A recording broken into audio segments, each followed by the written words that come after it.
This is the extra special thing that actually Kath found when we were in the recycling centre shop. What drew you to this, Kath? I don't know, it just looked old. Well, looked really it does, old, doesn't it? Yeah, it was clearly a photo album. Yep. And I just opened it up. That's later. Yep. And I opened it up, and well, the first thing that struck me were obviously the photographs were really quite old. And then I could see that there was writing here in a foreign language. I was guessing it was probably German. No. As it says here, 29th of June, I'm guessing that is 1940. Yeah. So it gave us a date. And then I just thought, isn't it a shame that somebody has basically thrown this away? And I was just really drawn to it. There's clearly a lot of things going on here as well. I knew it wouldn't be a lot of money to buy. And given the fact that we do a lot of things like metal detecting and stuff like that, it's about saving history a lot of the time. And I felt that this is what this warranted. I agree. So that's how it came about. Yeah. It's full of photos, isn't it? Yeah. Absolutely full. So it's not German, is it? No, it's not German, it's Dutch. Which is kind of weird, because your mother's Dutch. She is. So there was a link straight away. And she helped to decipher some of these pages for us. Okay. Thanks, Mum. And as we go through, if we carry on through, you get to see the name. Well, there's classes here, as you can see. Somewhere is the name of a school. So here we are, the Geert Grote School, 1940. And we thought, well, maybe we can find out if this school still exists. And if so, we should contact them and just let them know that we have this album. So we Googled and we found that it certainly does still exist. In fact, there's now 3 of them in Amsterdam. And this was the original Steiner School. Yeah. Again, another link, because my mother used to be a Steiner teacher. Yeah. So this is one of the pages that she translated. It says, "In the garden with Mr. Sheep," 1943. So there's Mr. Sheep with his students. Some looking happier than others. So we contacted the school and said, we found this album, and explained the situation, like the recycling centre. And sent them lots of photos. Sent them some photos. Like some of the photos you're seeing. And you are seeing as well that there are some personal photos as well. Yeah. And they were very, very interested. In fact, they had a whole section on their website about their school during the war, which we managed to read. Maybe we could link that in to here if you're interested in reading more. Yeah. About the I can paraphrase a little bit, but there's a lot on the website. So if you are interested, go and read. But the school did everything they could to protect their children, right down to hiding their children in the walls. Yeah, so you're talking about, so the schools were mixed, so there would have been Christian children, there would have been Jewish children, because we're talking about wartime. This is wartime now, isn't it? Yes. Second World War. Some of the Jewish children they tried to baptise, and the teachers were godparents. A couple of teachers joined like a resistance to try and protect the school. Here's a camp that looks a little bit girl guidey. Yeah. This actually confused us. Yeah, 1946. This is potentially a different group of young people to the school. So as we went on, it kind of makes us think that maybe the person that owned this book in the first place may have just been a teacher. In fact, there's a picture of a woman in here, and when the Christmas one's missing, unfortunately. Here she is. There's a lady here, and she seems to be throughout the book of different ages. We also see her with what looks like maybe her own children in her own garden. So I'm wondering if actually this woman was the lady that owned this album. Yeah. And maybe she was a school teacher, maybe she helped with Girl Guides, maybe she helped with other groups of children as well. But we don't know. It's a bit of a mystery. It is. We're learning new things all the time, though. Yeah. Aren't we? Yeah. Like, this is a more personal one. It looks like a more personal one of a young girl with her teddy bear. And this one's just fallen out there as well. Yeah. Look at this one. Yeah.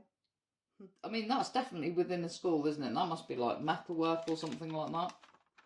And then here she is, I think the same lady, in a deck chair in a garden. Yeah.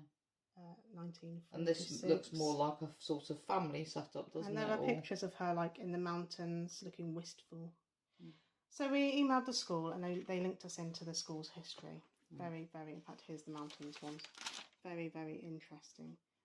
And through that link, we got in contact with somebody called Mark, who has been researching the history and trying to find anybody he can who knows anything about the children who disappeared. And we sent him some photos, and he forwarded them to about 14 other people. Yeah. And somebody replied. Yes. And she replied from Australia. Can we go back to the first page? Yeah, of course. And she said that a little boy in this picture here, with the glasses on the left, is her dad. Now, we were absolutely blown away by this. So we had the right school, the right town, definitely. And then we started learning a bit more about this little boy. His name's Eric. Eric Khan. And he had two younger brothers called Harry and Robbie. Unfortunately, they didn't make it. They were all Jewish, weren't they? They were all Jewish. The younger brothers were taken to Auschwitz, and they didn't survive. They were 9 and 13 when they died in 1944.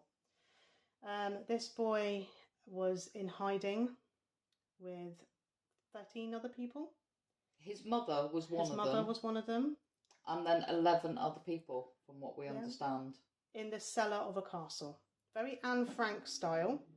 We actually have a photograph of a castle in this book, but we don't know if it's the same castle. It might be just a coincidence. Yeah. But yeah, there's a picture of a castle in this book. So they would get into the cellar through a grate underneath the fireplace, but every now and then they had to come up for air. And it was a big mission to get them up without being spotted. And I don't know if this is when the two younger brothers were spotted and taken. Yeah. But it was all very Anne Frank. They spent 15 months hidden in the cellar of the castle whilst the war happened above their heads. Very sad, very interesting story. So what they've done, the school, is they've etched the names of the Jewish children who they know did not make it into a glass balustrade in the main hall of the school. And the daughter of Eric, Eric lived until he was 85, so he had a long life. 2015, yeah, I think it was, when he died. Eric's daughter is writing a book about all these stories that she heard growing up and the hiding. From him and his grandmother, yeah, in fact, because his grandmother survived. And did she not marry the groundsman from the castle? She did in the end. Yes. She did. She married the groundsman of the castle. And they moved to Australia, and that's why his daughter's now in Australia, and his son. So we are getting more and more information. We are in talks with the school. We are in talks with Mark, the person who's doing the research, and we are in talks with the daughter of Eric. And hopefully more people will come up and say, I recognise this person or that person. We put the album up on Spotted in our local town to see if we can find out who donated it to the recycling centre, because we would like to speak with them as well. And we did go back because you've seen there were some pictures missing. So we went to look for more pictures and we didn't find any, but we did find a school programme for a festival, a concert that they put on in 1947. So we picked that up as well. Just another link to the school, isn't it? Another link to the school. Yeah. It's just so interesting. It's harrowing. It's fascinating. I think it's a book that really shouldn't be lost. It needs to be back with somebody that is going to appreciate its contents, because this is a part of history that could have been lost forever, and I think it needs to be somewhere. It needs to be where it belongs. Yeah. We're not quite sure where that is yet, but it's like a puzzle, and at the moment we're finding all the pieces, or as many pieces as we can find, but this book will definitely go to wherever it needs to go, whether it's a museum in Holland or back to the school or to family.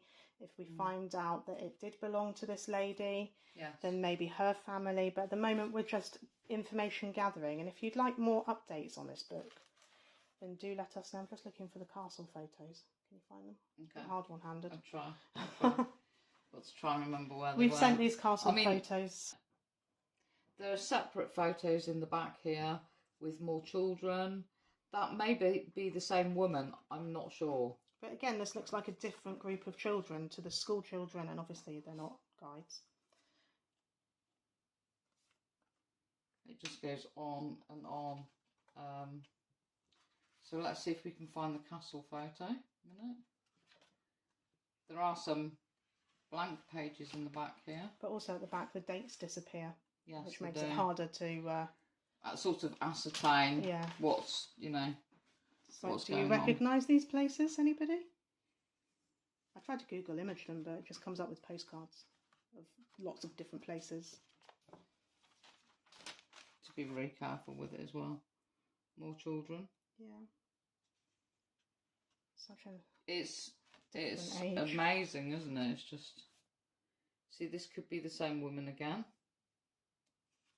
Quite possibly.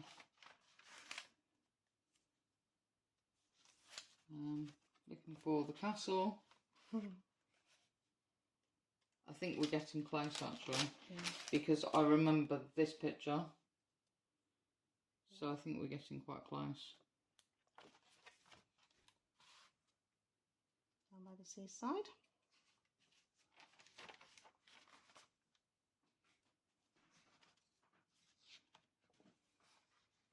There we are. So I sent these photos to the daughter of Eric just to see if this is the castle she's talking about. It may not be. No. We're waiting on a reply, but this is very much a story that's going to take a while to unfold. So this is like the first instalment for you guys. And if you want to have a second instalment, then let us know. But yeah, absolutely. Hopefully we will learn more as more information comes out. But I'm just so glad that I spotted it, because probably at some point, if it hadn't have been sold on, it probably would have been incinerated. It would have been if it had stayed there too long. So yeah. And a lot of these things didn't survive the war, so happy to have found it. Well done, Kath. Yeah. Right. Yeah. There we go. Many thanks for watching. That's a bit of a different video, wasn't it? Very different, yeah, very different. Let me just go back to, I think it would be nice to end on A Boy Called Eric. On the 24th of June 1940.